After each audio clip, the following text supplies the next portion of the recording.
Shalom. I'm going to give all praises to Yahweh, Bahashem, Yahweh Shai, Bahashem, Ha, Racha, Chodash, Mama. Double honors to the elder apostles and their elders of GMS. Double honors to my elder of this camp, Aharawan Ban Yasharala.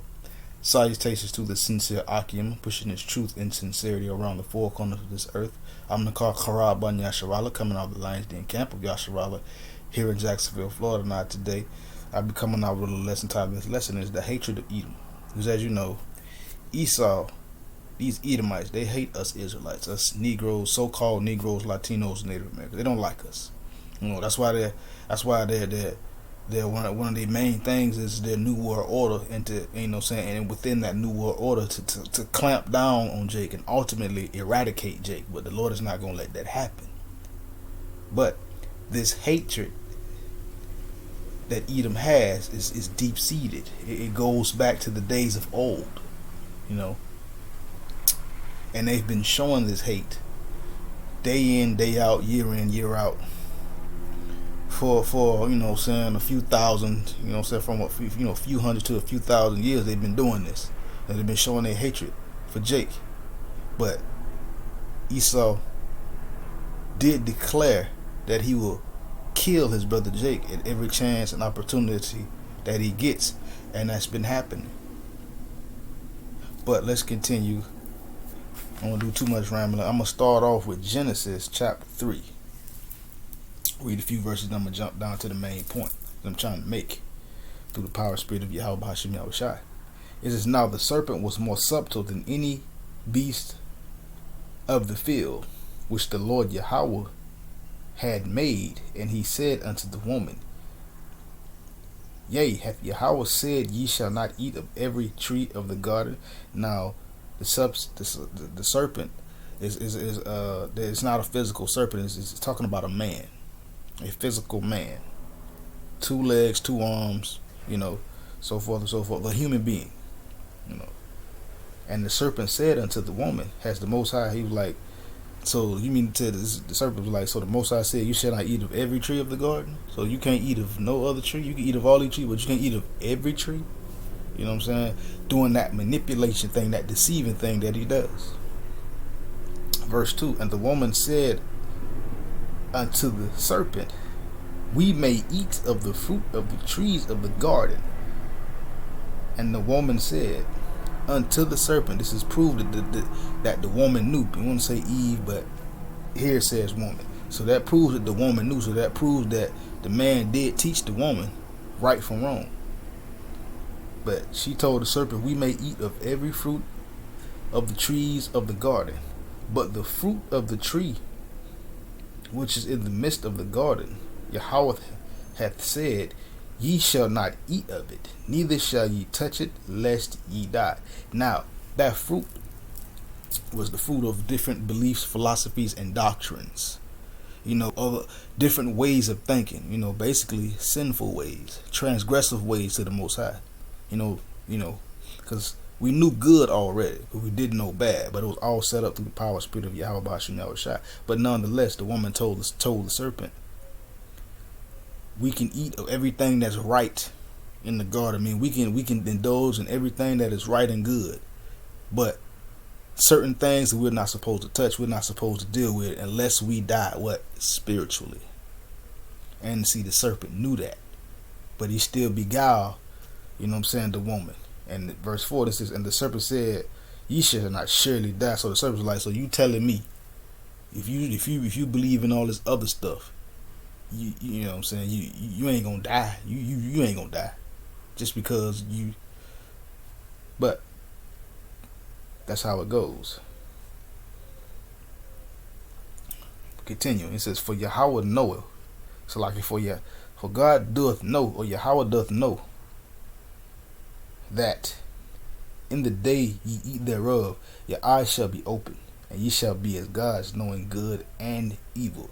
So basically the serpent was saying, so, you know, once you eat this fruit, the Most High gonna know that, you know what I'm saying, the moment or the day that you taste of these different philosophies, beliefs, and doctrines, your eyes are gonna be open, you know, and ye shall be as gods, knowing good and evil.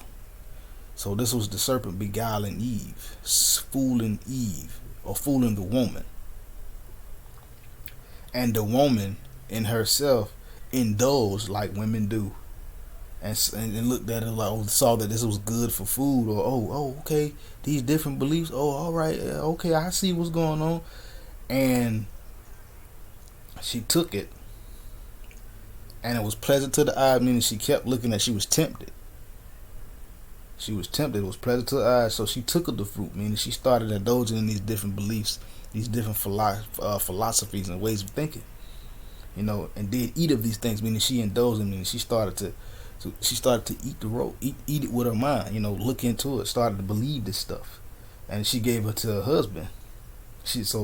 And he gave also unto her husband, the man, and he did eat, meaning the man followed suit and started doing these various things, believing in all this other stuff. That's why people are caught up right now today in different beliefs, philosophies, and doctrines. They're caught up in all kind of pagan celebrations and worships. And it says, and the eyes of them both were open, and they knew that they were naked, and sewed fig leaves together and made themselves aprons. So their eyes were opened, meaning their eyes, they now knew of things outside of the scriptures, outside of what's right, I should say. They knew evil now. Their eyes were open unto other things, unto other beliefs. So, and they knew that they were naked, meaning they knew that they had lost their covering, the spiritual covering. So they tried to hide themselves,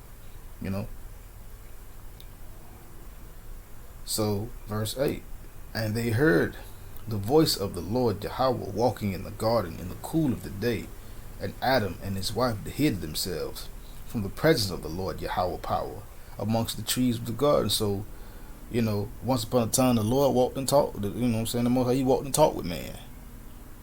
So the Lord's voice, meaning he was coming, and they sensed his presence, and they tried to hide themselves because they knew they had what? They had messed up and did something wrong. They did something that they were supposed to do. They indulged in philosophies and different ways of thinking, that they weren't supposed to deal with. That was just all the other nations that was on the planet at the time as well, that had different beliefs, different ways of thinking. So the Lord, again it says, and the Lord, they heard the voice of the Lord walking in the garden in the cool of the day, meaning they sensed the presence of the Most High. They knew he was there. So they got scared and they hid themselves amongst the trees of the garden. And Yahweh said, and the Lord Yahweh called unto Adam. So like you notice he called unto the man. He says, and the Lord Yahweh power called unto Adam and said unto him, where art thou? So the Lord was like, Adam, where you at, man? Where you at? What's going on with you? Where you at? Verse 10, and he said, I heard thy voice in the garden, and I was afraid because I was naked, and I hid myself. So basically Adam said, I heard your voice, so I was afraid, and I got scared because I did something that you told me not to do. I did something, so I hid myself because I didn't want to get in trouble. That's what happens. Animals do it, children do it. Hey, grown people do it. They do something they got no business doing to somebody that's in a higher authority, they're in charge. They want to try to get out of Dodge. Esau does it all the time. But continue. Verse 11. And he said, who told thee that thou wast naked? Hast thou eaten of the tree whereof I commanded thee that thou shouldest not eat? So the Lord already knew, but he still asked the question. So the Lord was like, well, who told you that you was naked? Meaning, why aren't you covered with my spirit, with what's right? And he said, so you tell me you didn't eat of that tree, i.e. that tree of philosophies, different beliefs and doctrines. So that's what you did after I commanded you not to do it. Verse 12. And the man said, the woman whom thou gavest me to be. And the man said, verse 12, the woman whom thou gavest to be with me, she gave me of the tree, and I did eat. So there you go. Soon as it was time to own up, You know what I'm saying? Adam was like, hey, it's that woman that you gave me that to be with me. She gave me of the tree and I did eat. Okay. Verse 13. And the Lord Yahweh power said unto the woman, what is this that thou hast done? So the Lord was like, okay, what in the flying flip phone have you done? What did you do?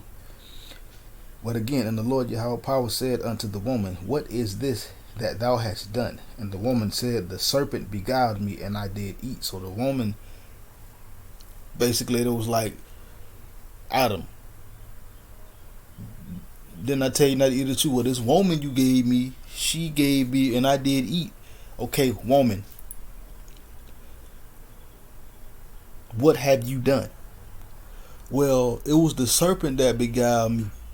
So that's basically how that goes. So it's like blame, blame, blame, blame shift, blame shift, blame shift. Instead of the man saying I was wrong, but it was set up by the Most High. But I was wrong. The woman, she gave me this. She gave me the fruit of the tree of good and evil, and I ate of it, and I disobeyed you, and I shouldn't have did that. And boom. But it was set up by the Most High to go that way. So the Lord also asked the woman, what have you done? Why did you do this? And she said, well, the serpent beguiled me. Verse 14, and the Lord Yahweh said unto the serpent, because thou hast done this, thou art cursed above all cattle, and above every beast of the field. Upon thy belly shalt thou go, and dust shalt thou eat all the days of thy life. So that serpent again was representation of a man.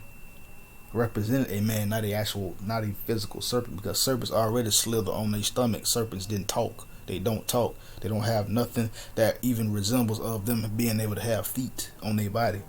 Even though Esau has bent over backwards to try to prove something like that.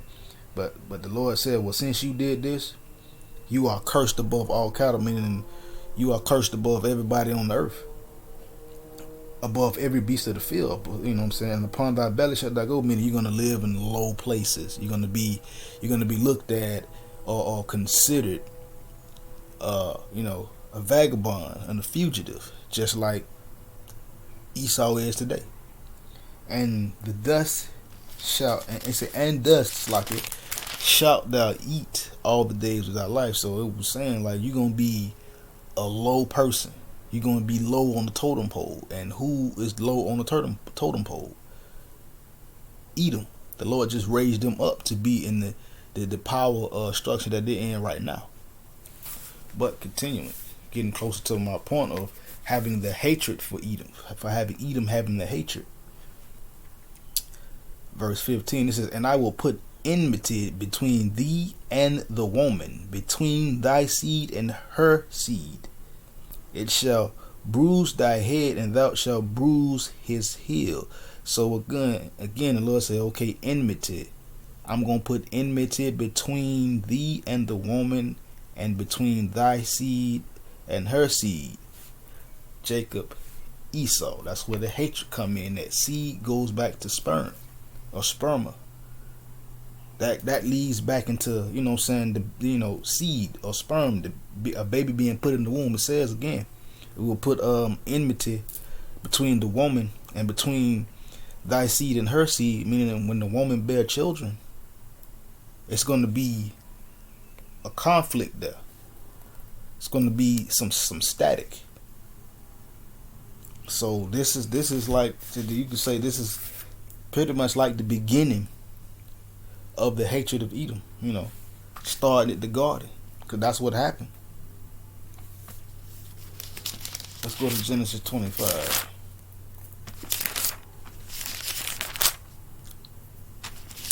Because right now to this day, do we not see the hatred of Edom? Start at verse 20.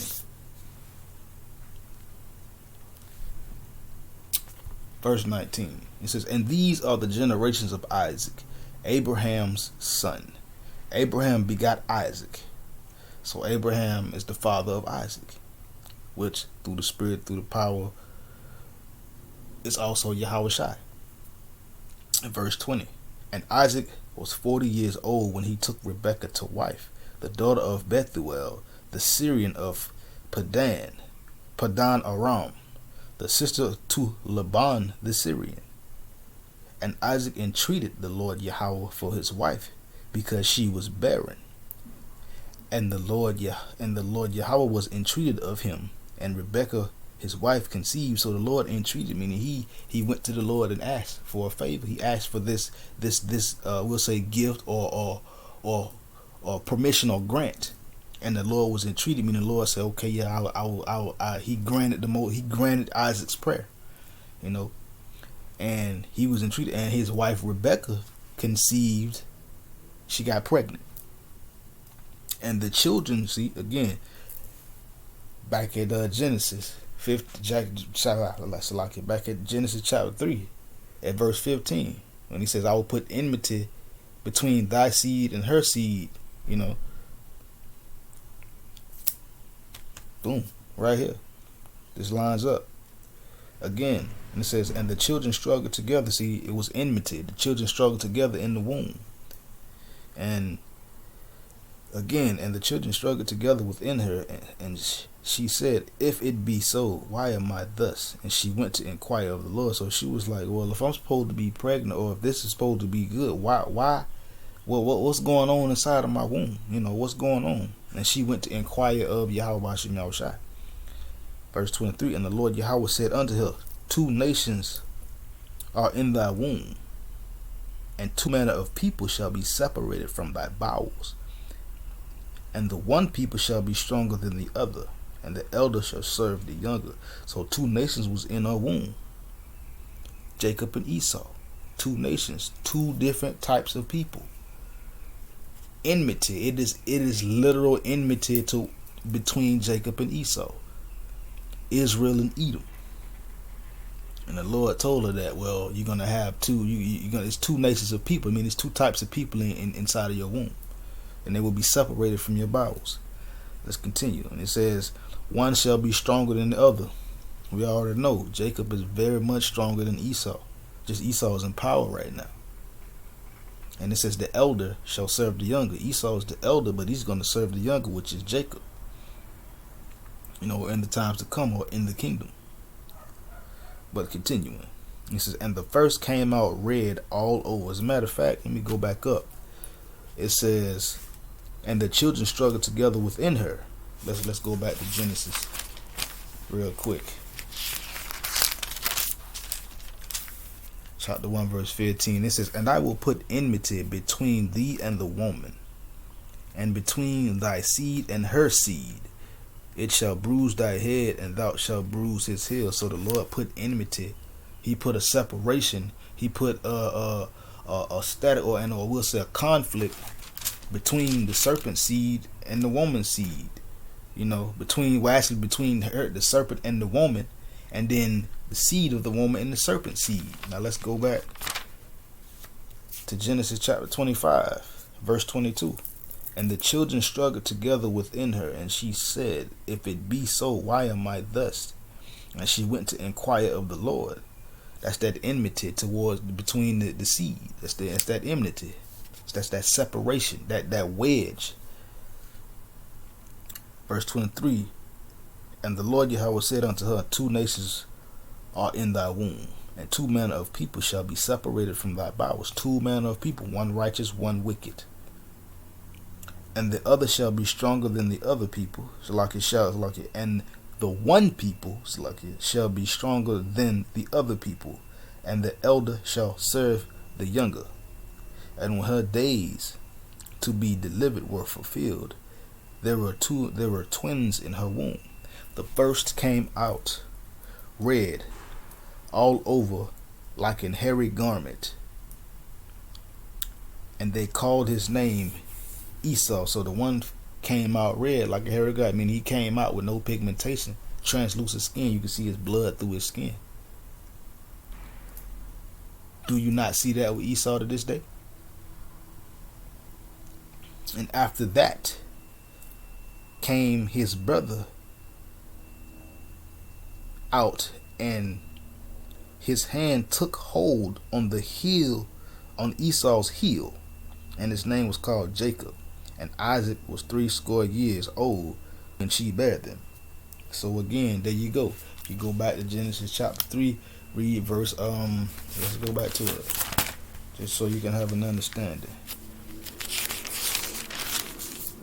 It says again, and I will put enmity between the woman, just like between thee and the woman, and between thy seed and her seed. It shall bruise thy head, and thou shalt bruise his heel. So that shows conflict. That shows separation. And again, and the first came out red all over like an hairy garment. They called his name Esau. And after that came his brother out, and his hand took hold on the heel, on Esau's heel, Salakia. And his name was called Jacob.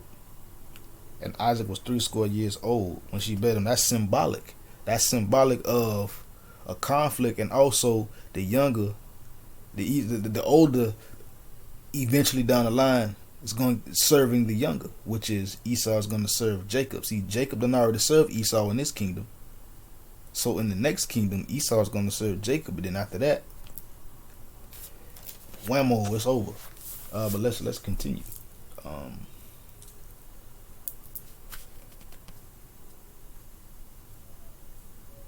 All right, let's continue. Let me see.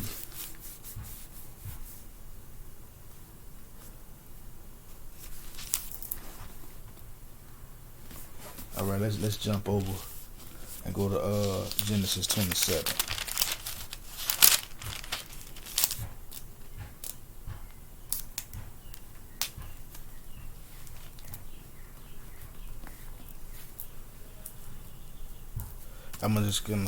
I ain't gonna skim through it, but I'm gonna hit, as many main points as I can.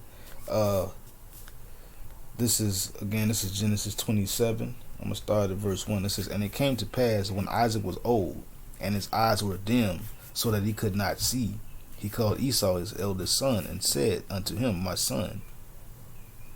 And he said unto him, behold, here am I. So it got to a point where Isaac became old, so old to the point to where his vision started getting bad. Basically started to go blind because he couldn't see that well. And he called Esau his oldest son, the eldest son. And he answered, he come here, and hey, come here, what you want, daddy? Something like that. But continuing. And he said, behold, now I am old, I know not the day of my death. So he was like, look, one day I'm going to pass away. Verse 3. Now therefore take, I pray thee, thy weapons, thy quiver, and thy bow. Go out to the field and take me some venison. So he was like, look, I don't know when I'm going to die. Well, one day I'm going to die. I don't know when that day is, but it's going to happen. So what I want you to do is take up your weapons, get your tools, get your stuff together. And I want you to go out to the field and kill me an animal and bring me some venison. We all know what's venison. Venison is deer meat, which is a clean animal, according to the scriptures, by the way. Verse 4, and it says, and make me savory meat, such as I love, and bring it to me, that I may eat, that my soul may bless thee before I die. So again,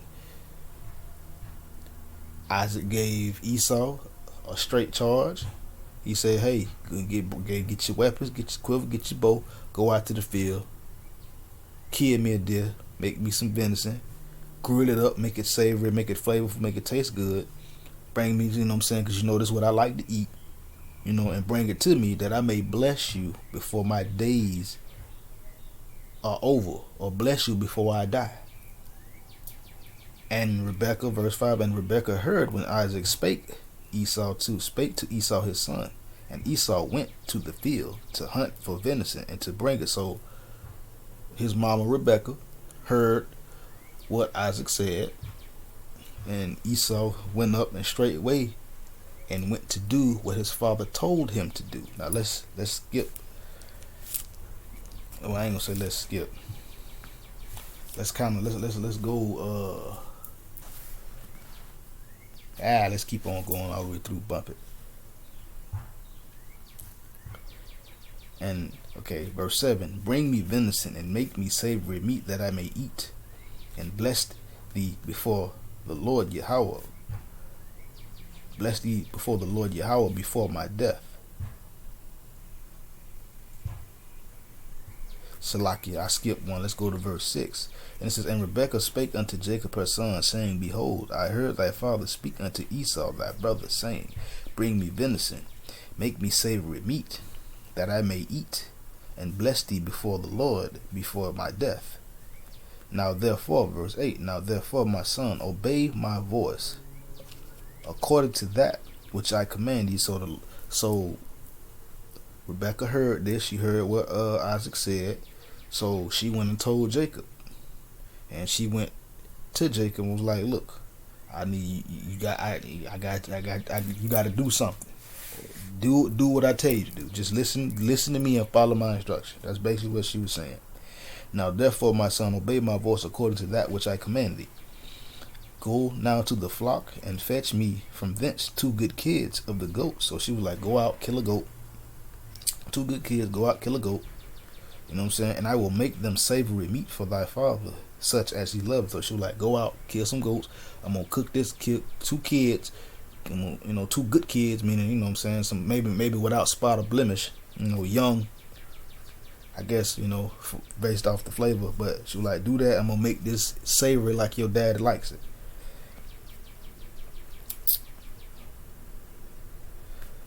Continuing. Verse 10. And thou shalt bring to thy father, that he may eat, that he may bless thee before his death. So after I cook this, you're going to bring this to your father, that he may eat and bless you.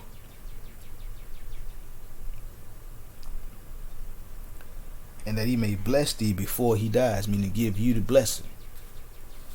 And verse 11, and Jacob said to Rebekah his mother, Behold, Esau my brother is a hairy man. I am a smooth man. So Jacob was like, Mama, I ain't all hairy. I'm smooth skinned. I ain't got all that hair nowhere all over my body. That's basically, just to give you an understanding. Verse 12, it says, My father peradventure will feel me, and I shall seem to him as a deceiver, and I shall bring a curse upon me, and not a blessing. So he was like, well, Mama, I ain't hairy, or nothing like that. My father, well, Daddy, perhaps, or maybe, he gonna feel me, and I'm gonna seem to him as a liar or a deceiver, and rather than getting a blessing, I end up getting a curse. Verse 13, and his mother said unto him, Upon me be thy curse, meaning don't worry about it, I take the brunt of it, or I take the fall, or whatever. He said, and his mother said unto him, Upon me be thy curse, my son, only obey my voice and go and fetch me them. So she was like, whatever, do what I told you to do. Whatever's going to happen will happen, it'll be on my head. Just do what I told you to do. Verse 14, and he went and fetched and brought them to his mother, and his mother made savory meat, such as his father loved. So he went and did what his mama told him to do, and he brought back, and she made the savory meat for her husband, that the way he liked it. So again, continue. And Rebekah took the goodly raiment of her eldest son, which was like it, and Rebekah took goodly raiment of her eldest son Esau, which were with her in the house, and put them upon Jacob her younger son. So she took Esau's good clothes, something that he always, you probably have, how Jake will have something put off in the closet or hanging up or something. He put on his good clothes, and she put it on Esau. And then she took, verse 16, and she put the skins of the kids of the goats upon his hands and upon the smooth of his neck. So she took, after she put Esau clothes on him, she put the goat, whatever, the goat hair on his hands and around his neck, because Isaac, he was going blind, or perhaps was already blind, or borderline, losing his sight completely. So he probably hadn't already stopped relying on sight and started relying on maybe smell and hearing. But let's continue. Verse 17, and she gave the savory meat and bread which she had prepared, into the hand of her son Jacob. And when he came unto his father, he said, My father. And he said, Here am I. Who art thou, my son? So when he went, and after his mom dressed him up and did him up, like, you know what I'm saying, and made him seem and sound like, you know what I'm saying, made you know what I'm saying, he's physically like Esau. He went to his father, and he called out to his father, and dad was like, How, what you want? Yeah, I'm right here. What's going on? You know, something like that. He would ask, like, which one of my sons, you know, they're like, you know, which one of my sons are you? You know, verse 19, and he said unto his father, I am Esau, thy firstborn, and I have done according as thou badest me. Arise, I pray thee, sit and eat of my venison, that thy soul may bless me. So Jacob was posing as his brother Esau. So he said unto his brother, Yeah, I'm Esau, your firstborn. You know, I have done according to as you badest me to do. Meaning I did what you told me to do. You know, I you know. So he was like, arise, meaning come get come get some of this venison, this food. You know what I'm saying, that your soul may bless me. And Isaac said unto his son, How is it that thou hast found it so quickly, my son? And he said, Because the Lord Yahweh thy God brought it to me. So Isaac was like, Well, how you found that? Why you back so quick? Or how did you come back so fast? How did you do that? And he was like, Well, the Lord, he brought it to me. You know, just like thinking on his feet. So verse 21, and Isaac said unto Jacob, Come near me, I pray thee, that I may feel thee, my son, whether thou be my very son Esau or not. So Isaac was like, Okay, yeah, well, come here, let me put my hands on you. Because, you know, most times when people are blind or going blind, they have really bad sight, they touch, you know what I'm saying, they use their touch, you know, to get an understanding or know who you are. And Jacob, verse 21, and Jacob went near unto Isaac his father, and he felt him, and said, The voice is Jacob's voice, but the hands are the hands of Esau. See, so Jacob went near him. See, his mama had done already did him up with the goat hair on his hands and on his neck, you know. So, and he says, the voice is Jacob's voice now, because he was going blind, so you know he had some pretty good hearing. You know what I'm saying? He was like, You sound like Jacob, but you feel like Esau. You know. Verse 23, and discerned him not, meaning Isaac could not tell the difference. And discerned him not, because his hands were hairy as his brother Esau's hands. So he blessed him. And because Isaac couldn't discern him, wasn't able to tell, he ate of the venison and he blessed Jacob. Verse 24, and he said, Art thou my very son Esau? And he said, I am. So again, Isaac was like, you Esau, right? And Jacob was like, Yeah, I'm Esau, you know.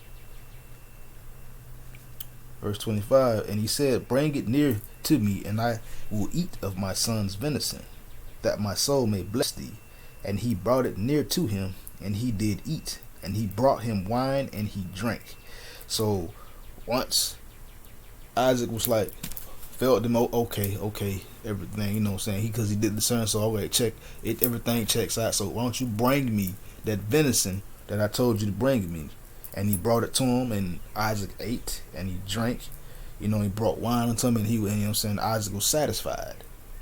Verse 6, and his father Isaac said unto him, Come near now, and kiss me, my son.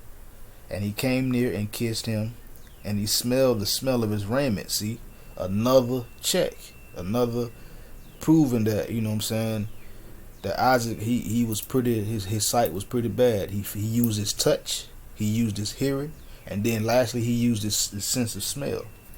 But because Rebekah had put the garment of Esau on, not only did he feel like Esau, he smelled like Esau, which Isaac couldn't discern anyway. And he came near and kissed him, and he smelled the smell of his raiment and blessed him, and said, See, the smell of my son is as the smell of the field, which the Lord Yahweh hath blessed. Therefore Yahweh give thee the dew of heaven and the fatness of the earth and plenty of corn and wine. So once he smelled it, he was like, okay, yeah, this is my son, because it smelled like he been out and about. He been out there in the field, working. So then Isaac said, therefore Yahweh give thee the dew of heaven and the fatness of the earth and plenty of corn and wine. And that's what's going to happen. The Lord is going to give us the dew of heaven and the fatness of the earth. Right now, Esau, he has the fatness of the earth, but he's gotten it through his sword. Verse 29, it says, let the people serve thee, and the nations bow down to thee. And he says, be Lord over thy brethren. Let thy mother's sons bow down to thee. Cursed be every one that curseth thee, and blessed be everyone that blesses thee. So that's how Jacob got the blessing. He got the blessing because the Lord set it up that way, but he got the blessing because it was set up that way. I ain't gonna do too much talking. It's already going kind of long.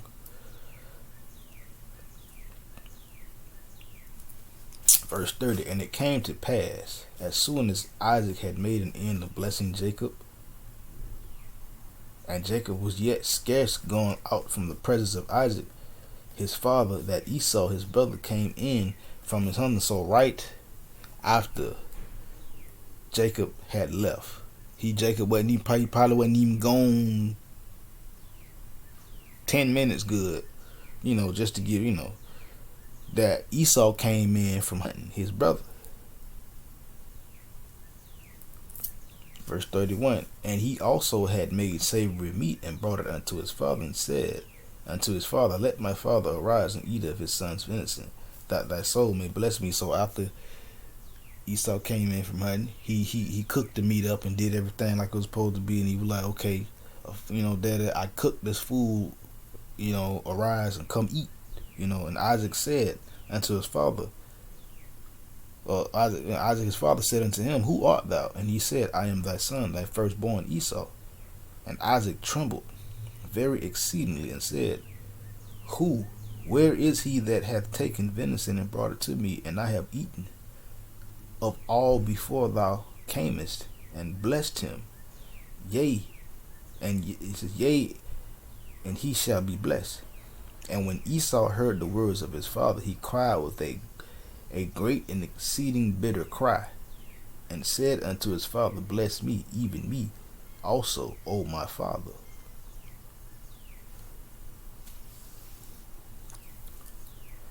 Verse 35, and he said, thy brother came in with subtlety, and hath taken away thy blessing.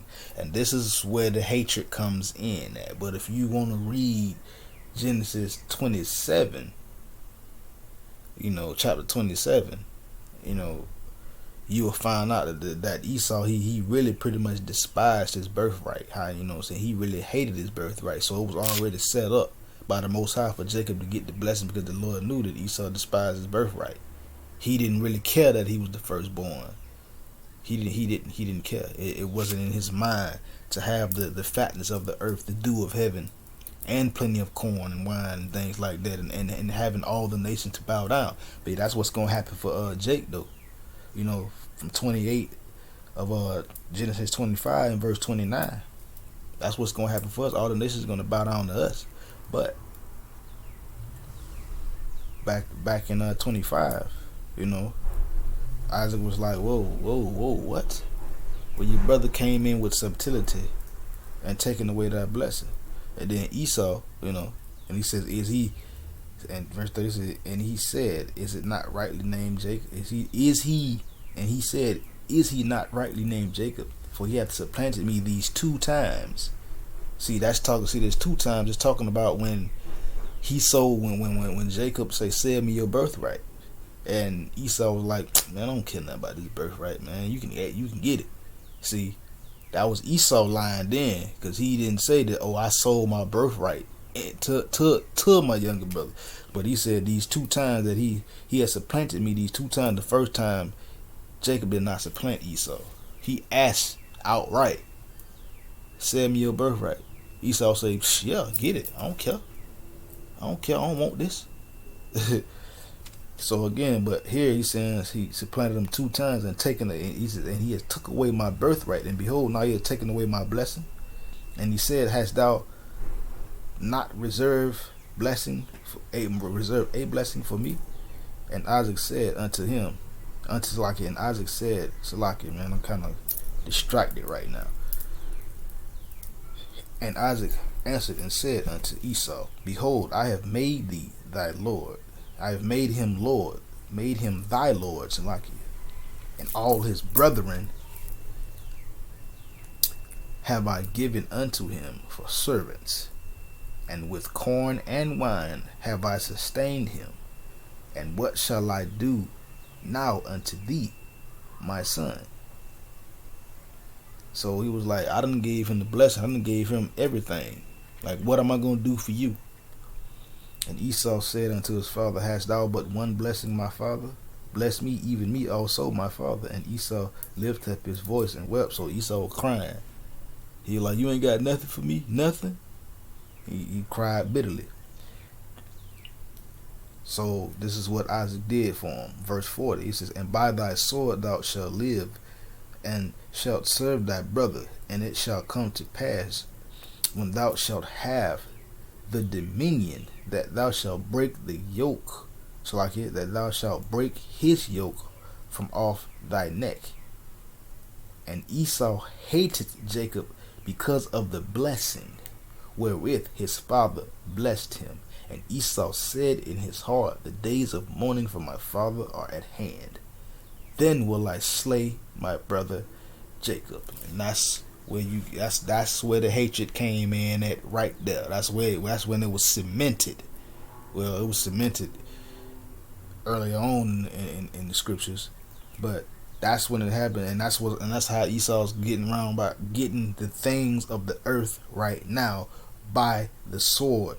And he shall serve, and it says, and shalt serve thy brother, and it shall come to pass that when thou shalt have the dominion, thou shalt break his yoke from off thy neck. Meaning, it was a point in time to where Jake was on top, and Esau was on the bottom in a rightful place, which is the bottom. But once they got enough power, they broke the yokes, meaning they came out from under Jake and ended up coming up and rising up over Jake because of the power and spirit of Yahweh Bashim Yahushua, is the Lord that set it up. And he broke the yoke, meaning he broke free from under Jake's rulership. And then that's how that happened. And it says in verse 41, "And Esau hated Jacob because of the blessing." So that's where the hatred of Edom come from. That's why our people are getting gunned down and killed in the streets like animals. And it's always Edomite or a Caucasian killing our people. And there's just nothing, because there's a hatred there. There are 2 manner of peoples came from Rebekah's womb. 2 manner of people. 2 nations. So yeah, this is where the hatred of Esau comes from. So for people who don't know or can't get the understanding, it's in the scriptures. It comes from the scriptures. Esau hated he despised his birthright, so he sold it. Because the scriptures say Esau despised his birthright. He hated it. So he sold it unto Jacob for something to eat. The Lord was like, okay, you can't get the kingdom, because you're not going to care. So that's where the hatred of Esau comes from. That's exactly where he comes from. Where the hatred comes from. So now you know, and now you see where the hatred comes from. This is not something that's made up. This is biblical, it's scripture, and it's there. You cannot deny it. You may want to, but that's where the hatred comes from. The hatred comes because we got the blessing and he didn't. That's where the hatred comes from. You know, that enmity towards the serpents, between the serpent and the woman and her seed and the serpent's seed. That's that enmity, that static, that separation, that disdainment, and they show you it every day. This is Obadiah chapter 1. I'm going to start at verse 10. For thy violence against thy brother Jacob, shame shall cover thee.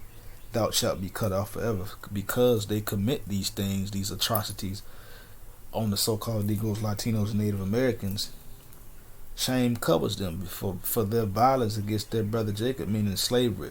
These Edomites are very much ashamed of that. That's a blot, that's a blemish. They don't like that. But they're going to be cut off forever because of what they have done. You know. Let's go to Ezekiel 35, last point. Almost a 50-minute video, but let's continue nonetheless. Let's go. Ezekiel's like at 35. I'm gonna start at verse 5. It says, because thou hast had a perpetual hatred, and hast shed the blood of the children of Israel by the force of the sword in the time of their calamity, in the time that their iniquity had an end. Therefore, as I live, saith the Lord, Yahweh power, I will prepare unto thee. So like prepare thee unto blood, and blood shall pursue thee. Sith thou hast not hated blood, even blood shall pursue thee. Thus will I make the Mount Seir most desolate, and cut off from it him that passeth out, and him that returneth. So because Esau has had a perpetual hatred against the children of Israel, meaning a continual ongoing hatred, and have shed the blood of the Israelites, you know what I'm saying, by the sword, in their time of calamity, when their iniquity was supposed to have had an end, meaning when it was supposed to let up and let the Israelites go on about their business, they doubled down and they kept that hatred. So the Most High said, because as long as he live, he's going to prepare blood unto Edom. Blood is going to pursue them, because they have not hated blood. Even blood shall pursue them. So because they have not hated violence and bloodshed and stuff, these things are going to pursue them and overtake them, meaning the judgment. The Lord's going to get rid of them. But this was a video of the hatred of Edom.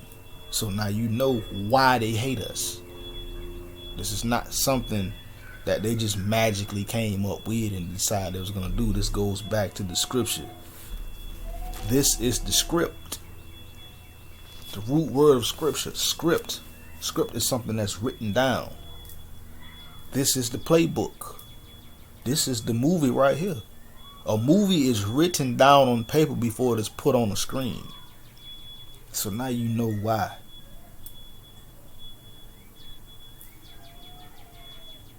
The nation of Edom hates the so-called Negroes, Latinos, and Native Americans, and why our people suffer or die by the hands of these Edomites.